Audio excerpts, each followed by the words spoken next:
This channel does not promote any violent, harmful, or illegal activities. All content provided by this channel is meant for an educational purpose only. News 18 TV9 ভারতবর্ষের পর এবার opinion pole survey report নিয়ে এলো ABP news C voter. ইতিমধ্যেই 2024 লোকসভা নির্বাচনের জন্য পশ্চিমবঙ্গের সবকটি কেন্দ্রে প্রার্থী ঘোষণা করেছে তৃণমূল কংগ্রেস। একমাত্র ডায়মন্ড হারবার ছাড়া বাকি 41টি কেন্দ্রের জন্য প্রার্থী ঘোষণা করেছে ভারতীয় জনতা পার্টি।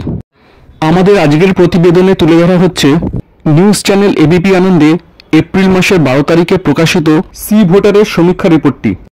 সি ভোটারের সমীক্ষা অনুসারে পশ্চিমবঙ্গের 10টি আসনে ভারতীয় জনতা পার্টির জয় নিশ্চিত, আর 9টি আসনে জয় নিশ্চিত তৃণমূল কংগ্রেসের। তৃণমূল কংগ্রেসের ক্ষেত্রে 5টি আসন এমন রয়েছে যেখানে তারা এগিয়ে আছে ঠিকই, কিন্তু কড়া প্রতিদ্বন্দ্বিতার সম্মুখীন হতে হচ্ছে বিজেপির কাছ থেকে। এই আসনগুলোতে তৃণমূল কংগ্রেস ভারতীয় জনতা পার্টির কাছ থেকে মাত্র 3% ব্যবধানে এগিয়ে রয়েছে। মানে তৃণমূল কংগ্রেসের কাছ থেকে মাত্র 3% ভোট যদি বিজেপির দিকে সুইং করে তাহলেই নির্বাচনের ফল পরিবর্তন হয়ে যেতে পারে। একই রকমভাবে ভারতীয় জনতা পার্টির ক্ষেত্রেও এমন 5টি আসন রয়েছে যেখানে তারা এগিয়ে রয়েছে মাত্র 3% ব্যবধানে। অর্থাৎ ভারতীয় জনতা পার্টির ভোটের মাত্র 3% অন্য কোনো দিকে সুইং করলেই ফল পরিবর্তন হয়ে যেতে পারে।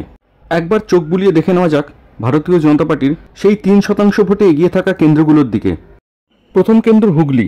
এই কেন্দ্রে ভারতীয় জনতা পার্টির প্রার্থী গতবারের সাংসদ লকেট চট্টোপাধ্যায়, আর তৃণমূল কংগ্রেসের প্রার্থী অভিনেত্রী রচনা বন্দ্যোপাধ্যায়। দ্বিতীয় আসন রায়গঞ্জ। এই তালিকার তৃতীয় আসন বালুরঘাট। এই কেন্দ্রে ভারতীয় জনতা পার্টির প্রার্থী দলের রাজ্য সভাপতি সুকান্ত মজুমদার। তালিকার চতুর্থ আসন বাঁকুড়া। এই কেন্দ্রের ভারতীয় জনতা পার্টির প্রার্থী কেন্দ্রীয় শিক্ষা প্রতিমন্ত্রী ডক্টর সুভাষ সরকার। এই তালিকার পঞ্চম এবং অন্তিম আসন কোচবিহার। এই কেন্দ্রের বিজেপি প্রার্থী কেন্দ্রীয় স্বরাষ্ট্র প্রতিমন্ত্রী নিশীথ প্রামাণিক। এই প্রতিবেদনটি এই পর্যন্তই।